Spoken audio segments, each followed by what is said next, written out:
Hello, everyone. Welcome back to the What's It Worth podcast.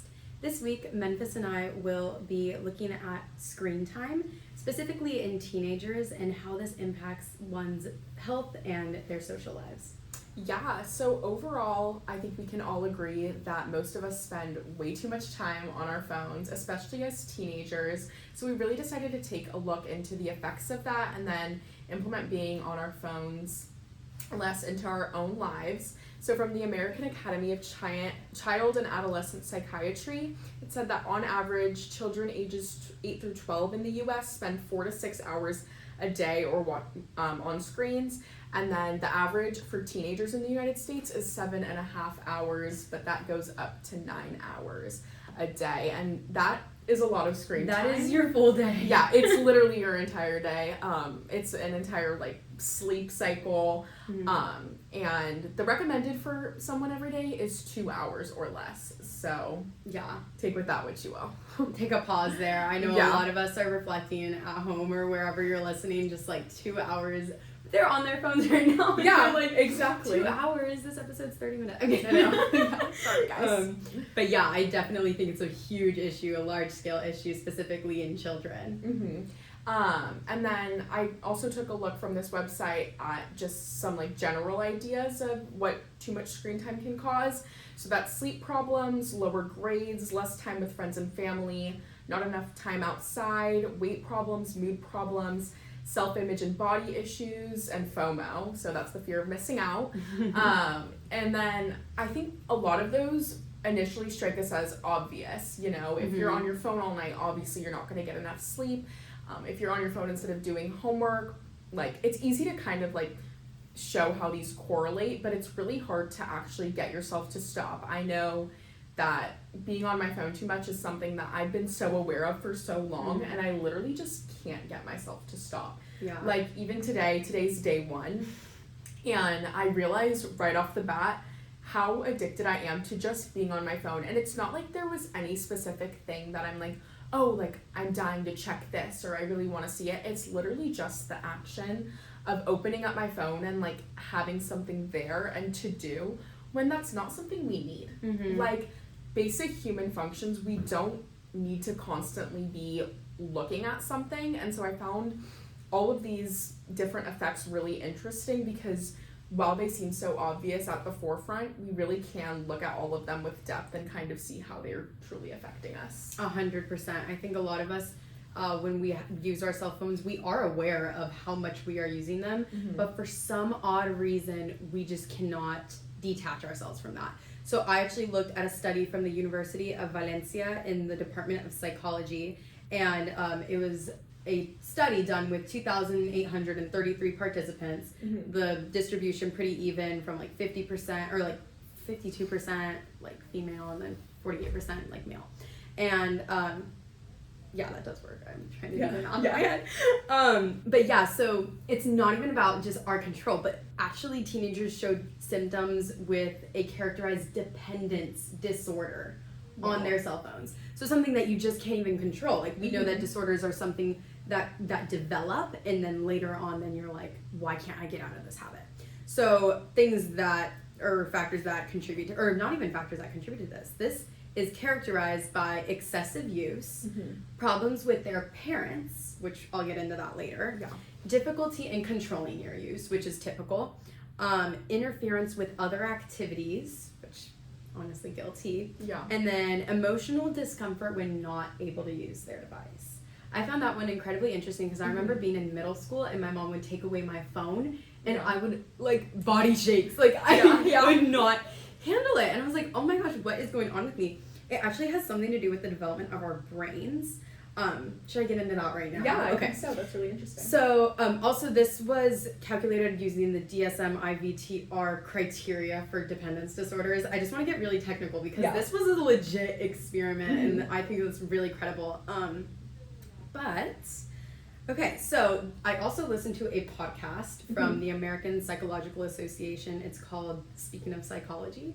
And they hosted a Dr. Gloria Mark, and she shared that the executive function of children's brain is still developing in their early years. And when they're exposed to devices, they are having issues in controlling, or let me get into what the executive function does. Yeah.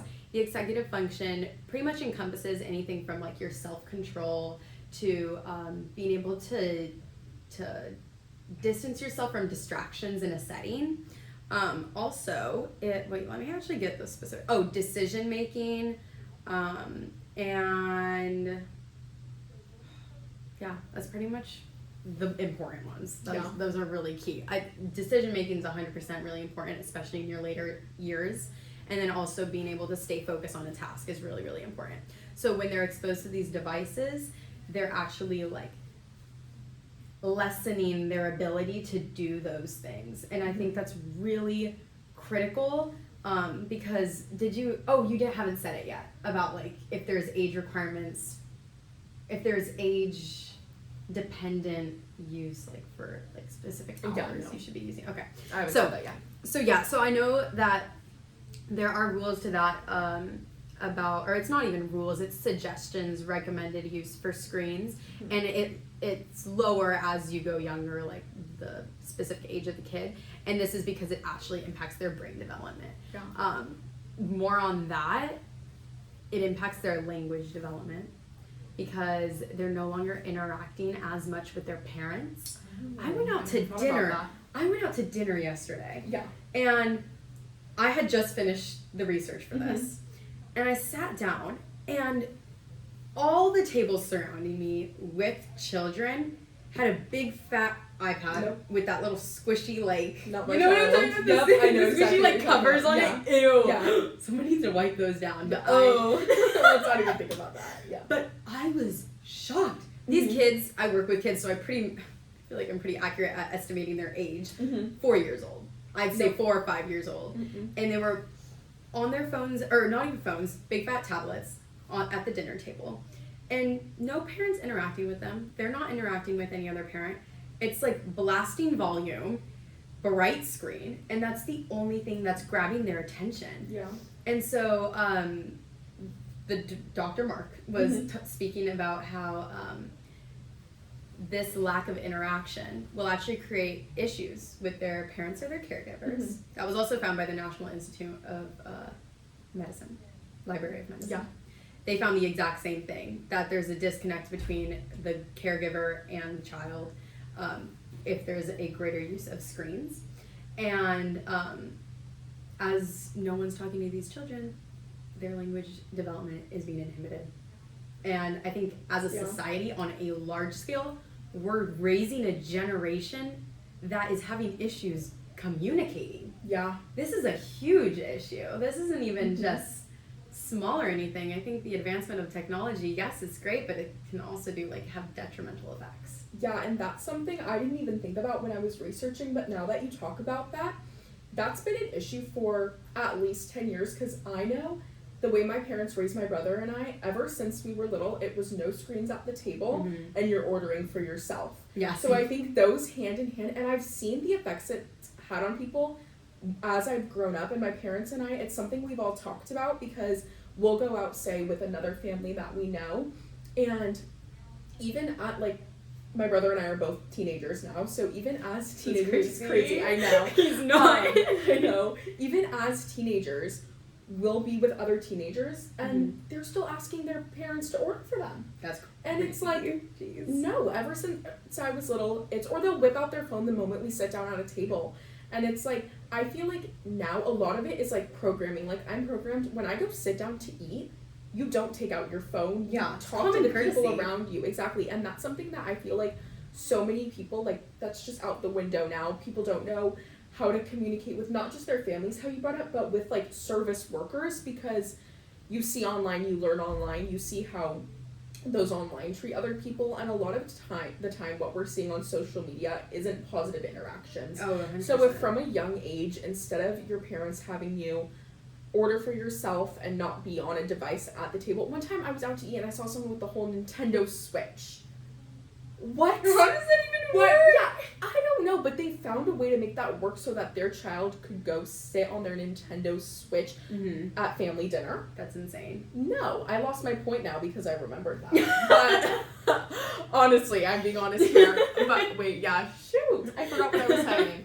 I was really going somewhere It's with just that, like I communication, promise. common But courtesy. it's a big like, thing, and I totally didn't even think of that while I was researching until you said something. Sorry, I glitched. I'm glad you caught that. I didn't know if you were gonna notice. I was gonna try to move on, anyways. Sorry. But yeah, I didn't even think about that. But that's such a big thing, is that people don't know how to speak to each other yeah. because of our screens. And on a large scale, that's gonna show. Yeah, Like, I think down it the already line. has. It's already something that even right now, before even like, I know I'm someone who struggles with screen time. That's something that I've already been able to notice in those around me, is like how their communication has been affected. Oh yeah, I think everyone's influenced by the language that we're adopting because of, like, I mean, we're teenagers, so social media. But specifically for children, when they're on like YouTube, Yeah. they're hearing like those annoying voices or like people that are yelling. Like, I don't know if you've Yeah. seen the videos. Yeah, I'm, like, everything's like oversaturated, like to the max. What is Skibbity? Like, Yeah. No, literally, because what does that mean, and What why are is- 7-year-olds yelling at it? I don't know. But our generation, like, we learned the entire words to the diss track of like Logan Paul. So like, Oh yeah, I can still recite it to you today. So we had words in our mouths, but these are like not even words. They're like vowels put together. And Yeah. you're like, what are you even saying? Yeah. I noticed it with my younger cousins specifically. I'm like, they're talking to me and they're using language like abbreviations or like just slang, and I'm like, are you dumb? Yeah, and kids know about things now that I had no idea what they were or what they meant at that Oh, age. yeah. And they know it because of the internet. My parents, we all have parents that, there's 2 of us. We both have parents that work in education. Yeah. And my mom will text us things that like happen throughout the day because she teaches a really young grade.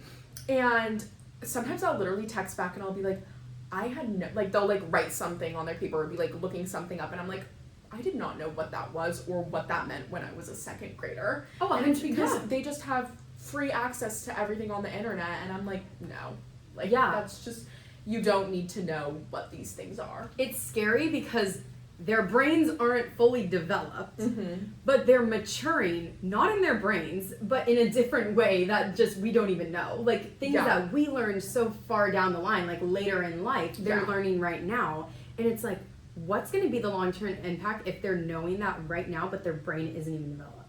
That's Exactly. Yeah, because especially I was just researching something else, and a big thing is at our age, your cold cognition should already be pretty much fully developed, and that's your ability to make decisions withaut putting your emotions first. So just kind of like those distractions of, oh, well, just because you're in a bad mood, like not taking it out on others, you know what I mean? And Yeah. that's something that like, yeah, these kids are learning such mature, heavy topics from a young age now because of the internet, but they're not even able, and even now more delayed, to be able to make mature decisions. Yeah. So they know these mature topics, but they can't make the mature decision because their brain isn't developing properly. And I find that incredibly interesting and alarming. It's very alarming. And Yeah. my mom was saying the exact same thing when I was telling her about our topic and about the side effects of using excessive screen time.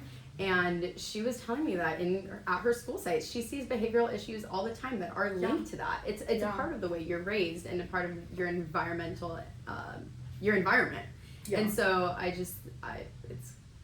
we'll see how they turn out. Because parents aren't have they like so much more control. Yeah. Like, I don't know, it's really frustrating for me to see like the new like problem solving is like handing your kid a screen when that, sure, for 5 seconds your kid's gonna stop crying, but your kid's gonna be crying the next day, and then it's just like the screen is what they need to stop crying, and it's like that's where the enforcing dependence come formal- from. Exactly. Yeah. Exactly. So how about you go into like the times that we should be on our Yeah. screens? So OSF Healthcare, I really need to start putting what these stand for on my notes. Sorry, guys.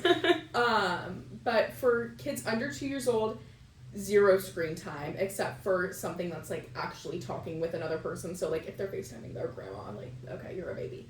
But they don't need to Even be then. sitting watching Mickey Mouse Clubhouse when you're not even 2 years old. Yeah. And then 2 to 5 is no more than 1 hour per day, and that's with a parent or siblings like monitoring it. Yeah. And then 5 to 17 years old, generally no more than 2 hours per day except for homework. And then some big things to be implemented are screen-free bedrooms and eating time, and then working on replacing screen time with another activity, because it's so easy to just go on your phone when you could be doing something else productive.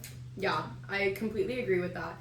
That's why I said that they're 4 years old, because Yeah. 2 to 5 is 1 hour and dinner itself is 1 hour. Mm-hmm. And we all know at home they're not just like playing around in sand. Like they are definitely Yeah. on that screen singing all the words to every song that has like a high pitch. I just can't do it. I'm Yeah. sorry. No. But I wanted to note that this excessive use of screen time, and it's been talked about in the news before, but it's decreasing our attention spans. Yeah. Ooh, So that's a I good point. decided to research that. So our focused attention, and this is also by the American Psychological Association, but Mhm. our focused attention is when we can do a task, and even if there's a distraction, we don't turn our mind completely to that just Okay. yet. Okay. And then our rote activity is when our mind is challenged and engaged by doing an act. Or no, I got those mixed up. Okay. Focused attention Mhm. is challenged and engaged. Okay. And rote activity is engaged but not challenged. Got it. So when you talk about like TikTok, like scrolling through TikTok, yeah, it's really engaging. You're consuming a lot of like stimuli, Mm-hmm. but it's not challenging your mind in any way. Got And it. so focused attention would be like, oh, I'm writing this, I'm engaged, and I'm challenging my brain. So pretty much she was speaking on our attention spans, and she did a study back in 2004, and it showed that the average attention span, like if you were working on something and then you got distracted, 2.5 minutes before you get distracted. Okay, which is okay, fine. Yeah. You know, better than me. Yeah, Um, for sure. In 2012, they redid the experiment, and it was found to be 75 seconds. So decreasing, right? In about 2019, Mhm. and they've done one since then, but in 2019, it was down to 47 seconds. Wow. And it's probably Worse. really short, right? It's probably Yeah. like 0.5 right Especially now. after COVID too. I know Yeah. that's like the theme with everything nowadays, but it really did play such a big role. Yeah, especially with COVID, but I want to note that we're not even dropping by like just 1 second. From 2.5 Yeah. minutes to 75 seconds, from 75 seconds to 47 seconds. That's a drastic. pretty big change. So that was really fascinating. Also, a frequency of attention switching. So multitasking, you might think, oh my gosh, I'm so amazing. Like I'm multitasking. Mhm. No, it actually deteriorates your mental resources. So that can be used for focusing on another task later on in the day. So that's depleted. And also you have a switch cost, which is reorienting to your new activity, and that cost is what's causing you stress. Oh. So that's why when Wow. you're multitasking and why like your attention spans cut, like that's why you're so stressed, is because there is a cost to you constantly switching your mind to new activities. So she suggested finding a natural break in your work if you are having like, if you need a brain break, Yeah. like take it at a natural break. Like if you finish writing a paragraph, that's when you should take a break. Not Yeah. like in the middle of a sentence, because that's going to be a switch cost. That makes so much sense. Yeah. And honestly, that's like, I don't know, that's something that I find really useful to hear, because I've been able to recognize and have this conversation with people, my own attention span deteriorating. And I know it's because of TikTok. Yeah. And because that's the thing I'm on the most on my phone. And I have been clowned on for this, and rightfully so. I watch TikToks in 2x speed. Yeah. Even if there's an audio, even if it's not if someone talking, I cannot sit through a TikTok. That's what she mentioned here too. Yeah. She was talking about people putting their videos into 2x speed. Like, what even Yeah. is that? That is I TikTok's Memphis are know. they're no longer than 15 seconds. Yeah. Like 15, 30 seconds. And I speed them up. I speed them up, especially if it's someone talking. I put my finger down right away. And sometimes even I if didn't it's even know that was a audios- feature. Yeah. Oh well, because you're better than me and I've deleted TikTok. Yeah. That's concerning. And I can just hold it down and I make it fast for myself. YouTube, forget it. Oh yeah, get forget it on if you think- YouTube.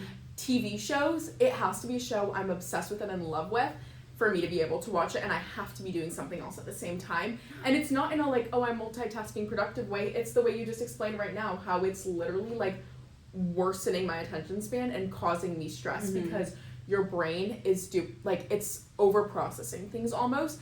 And yeah, I'll be on TikTok watching my 2x speed video, and then I'll open another tab, scroll on Instagram, and then go back to TikTok. No, like that's Yeah. just so horrible for you, and it's something I'm able to recognize, but because everything's made to be so addictive, it's so hard to cut. Yeah. Like, genuinely. And so I'm really glad you brought up that point of attention spans, because it is something that I've noticed in myself and recognized, and I've recognized enough to have the conversation before, but straight up just can't implement. And so I also wanted to tie this into last week's episode a little bit with sleep time, because we mentioned it a lot in the beginning of our sleep episode, was how much our screens affect going to sleep. And so a study from this, or just research in general from the sleep doctor, showed that spending unhealthy amounts of time on the internet genuinely just upsets, sorry, I can't talk all of a sudden, the sleep-wake cycle that we have. So like I mentioned in the last episode, our circadian rhythm goes out of sync when you're on your screens before bed, or you're using that as your way to fall asleep. So the blue light emitted from electronic screens interferes with falling and staying asleep. Bright lights suppress your melatonin hormone. Oh, yikes. And your melatonin hormone is what tells your body to go to sleep. So research suggests that children and teens may be more sensitive to blue light than adults, just because we've been on screens, especially before bed, for so much longer. Adults nowadays typically, like, before bed didn't have a little device in their hands. And that's what we all have, realistically. I sleep with my phone right next to my bed. Yes, so do I. And that's just so unhealthy for you, and it affects your entire cycle. So even today, obviously we'll report more on this in a week, but I woke up and I didn't go on my phone, and that could be part of why I've had a great day today. The weather's nice. I woke up right away. I went on my walk. I made my coffee. I journaled. Like, I did my entire morning routine without going on phone and checking Snap and scrolling on TikTok for my 15 minutes of TikTok time before I get up in the morning. Yeah. No. Wait, did I talk about that on the podcast? I don't know. TikTok time? I think you might have. I know we've talked about it, but Okay. I deleted TikTok because I was literally had TikTok time. I did talk about this on the podcast. yeah, I think so. So I don't even know the new features. I know that I hear that it's trying to get banned right now, which is like honestly do it. Please take it away. Do it, because it's really detrimental, and I know that young kids are on it. So and the things that you see on there are way too exposing. So just don't do that. But also screens are addictive, yes. And you're saying that your attention span, you feel it deteriorating, right? Yeah. But I wanted to mention that they're actually forcing us to lose our attention. Does that make sense? So they're shortening film shot lengths of movies. Okay. Oh, like we don't even like realize like that's happening. I was thinking about screen time, and I was like, okay, phones, laptop, iPad. Literally watching TV. So the way they're creating movies, the average film shot length is now down to 4 seconds. Wow. Like 4 seconds of just watching. Okay, then something changes. Yeah. Exactly. So it's completely different, and it's actually like now you're thinking, okay, now it's on a large scale, systematic, and it's trying to shorten our attention spans. Yeah. And also, oh my gosh, what was it? I forget. Oh, commercials are getting shorter. So ways to commercials are there because they want to advertise a product to us, but because this is where it gets interesting, because you don't know what came first, chicken or the egg here, because our attention spans are shortening, but we don't know whether or not film companies or advertisement companies are making them shorter because we can't pay attention anymore, or if we can't pay attention anymore because they're shorter. Got it. So I don't know what comes first. In any case, they're getting shorter, and commercials are now getting shorter because they know that we can't stay focused on their product for that long. Yeah. So I wanted to mention that just because we really don't, we're like, dang, it's slowing down, or we just can't do it anymore. But I don't want to be like the victim here, but it's not really our fault. Yeah, I think it honestly might even be like two-sided. Like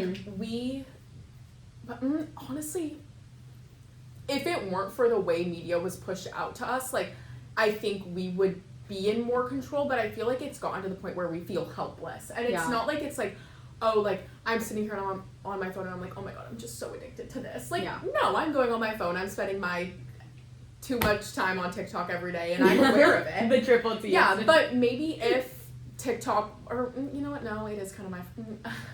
I don't know. You're right. It does go. It goes every way. Yeah, it goes every way because.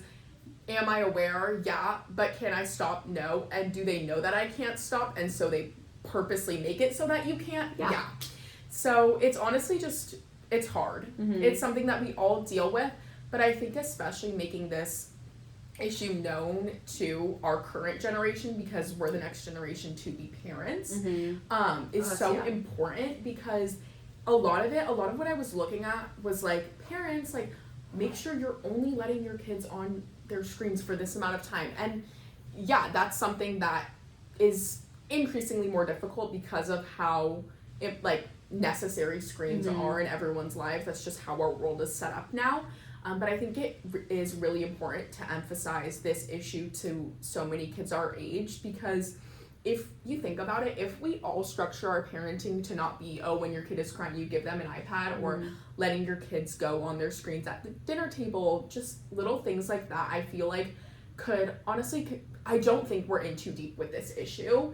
I mean, outside looking in we are, but it's not something irreversible. Yeah. I think it's difficult, and the way that media is pushing things out to us is making it more difficult day by day, but I think it's something that at the end of the day, with no matter how hard they make it for us, we still can, because at the end of the day, like, it is a choice. I know for you it was probably super hard to delete TikTok, or maybe it wasn't, but I feel like I know for myself personally, if I deleted TikTok, it would be hard, but a month from now, it wouldn't. So, and everything in life is kind of like that. We give and take here and there. Yeah, like the biggest issues feel small when they're past. Exactly. You know? So I think this is something where we haven't gone too far yet. And I mean, it's getting there, and there are some people who maybe just are off that deep end. But I think as a whole, our generation, we can stop how far the effects of this go. So not only just using your screen a lot, but also what you're doing on your screen really matters.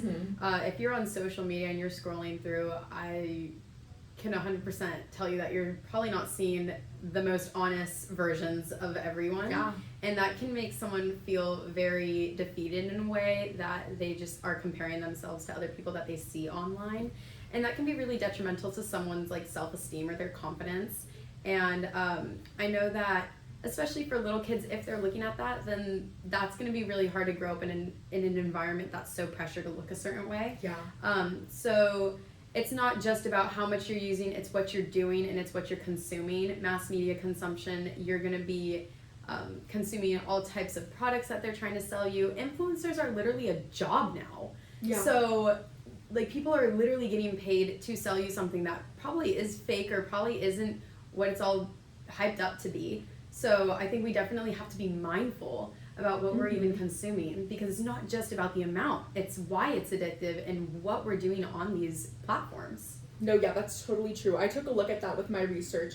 An Adventist Health study showed, out of who they surveyed, so they surveyed teenagers, 16% of high school students experience cyberbullying. So that's not just the negative effects of looking at something on social media, it's actually how you're being treated. 1/3 of girls who took the survey reported body insecurity from social media, and almost half of teens attributed their feelings of anxiety to their use of social media. So all those things are negative effects. And yeah, social media is designed to be addictive. We have all these influencers who will promote a product and then months later go on live and be like, oh yeah, I'll be honest, I did that ad for the money. Right. When already half of their followers went out and bought it. Mm-hmm. And it's everything, so much of social media is dishonest and so much of it is hurting us. So yeah, it's not just the time spent on it, it's what you're looking at. And I feel like, especially with our topic this week, using our screen time, because we do have it condensed to 2 hours a day, it's about using it wisely. This morning, in the morning I had 30 minutes of screen time by the end of my first class. And I could have spent those 30 minutes on TikTok or something, but the 30 minutes I had were from texting people or checking things or pressing play on my music, you know? It wasn't on something that I was consuming that could possibly hurt me. So cutting down that time, but cutting it down to be mindful of what you're looking at is also super important. So I'm glad you brought that up too. Yeah, I definitely haven't really struggled that much in like recent months with my screen time, just because I did delete TikTok, and that's honestly the best decision I think I've ever made in my life. Yeah. And my sister did it as well, I think 4 months before me, and she can agree that it is the best thing that she's ever done in her life. She thanks my mom daily that my mom like didn't want her to get Snapchat. Yeah. I have Snapchat, but I literally have like 7 people on it. Like, I'm really not like that crazy with it. But I think she and I specifically have definitely recognized the impact that screen time, social media, like anything in general, has on our lives. Yeah. So this isn't a crazy challenge for me. I've talked about this with Memphis earlier on in the day, and she's like, "Gosh, like I'm literally scratching the surface," and she's like all in with this, and she's like, "You've already been doing this, like you're used to it." But I told her that I'm not only trying to limit my use on my phone, but it's just about choosing wisely what activities I'm going to do instead of checking Instagram, for me specifically, because I use Instagram a lot. That's that's my number one. Yeah. Or like the Grit Cycle app. I'm kidding. No, I literally checked it this morning and I was like, why is most of my screen time today from Grit Cycle? Yeah. You can't do much on there. It's a scheduled class. Guys, we bring this up every episode because it's literally such a big thing. You'll catch us there in an hour. Like, but yeah, so pretty much like that's my number one app is Instagram. And so yeah, if I really want a brain break, then I'll go on Instagram. So I told Memphis that I'm actually gonna get back into origami, and I sound like a literal nerd, but it's just like, I told her it's not really about the time for me, it's about being mindful about what I'm choosing to do with my time. So it's not that I'm like trying to make myself like die because I just can't use it. Like, I'm not even gonna touch my phone. I'm gonna put it on like do not disturb and like power it off for good and just like go MIA. yeah. But I am just gonna choose to do different things rather than scroll or rather than browse. And I've been doing a lot of online shopping, so this is gonna be really good for me. Yeah, and I agree with that. And I'm gonna do the same. I'm just gonna put other activities first. I realized today that I could do my whole morning routine without checking my phone. So being really mindful with my time is something I'm gonna work on as well. So we'll definitely be back to you in the second half of this episode with how that went and, you know, if we think that it's worth it.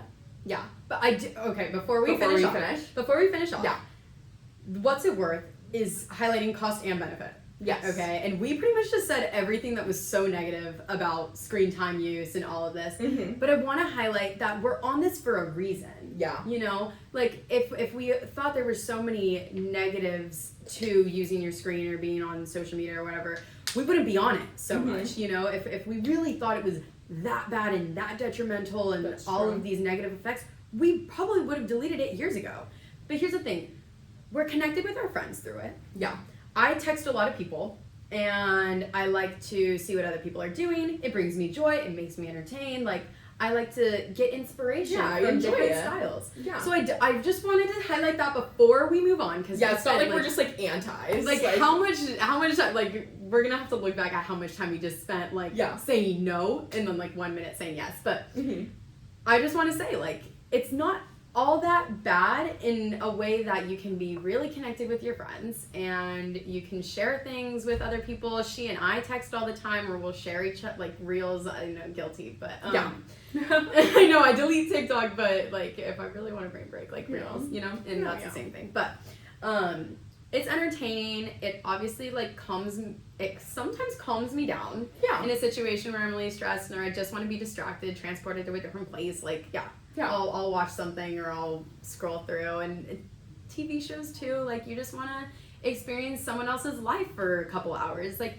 it does have some positives to it. Yeah, and I mean, it wasn't invented to be doing this to us, right? You know, it's just excessive use. Yeah, but screen time as a whole isn't going to be so awful to you. Yeah, everything is good in moderation. Yes. So snaps for that. Everything is good in moderation. So yes, we will be checking back on the next part of What's It Worth, and we will be coming back to you after we've gone an entire week with 2 hours or less of screen time daily. Okay. Yeah. So we'll check back soon. Bye, guys. Bye.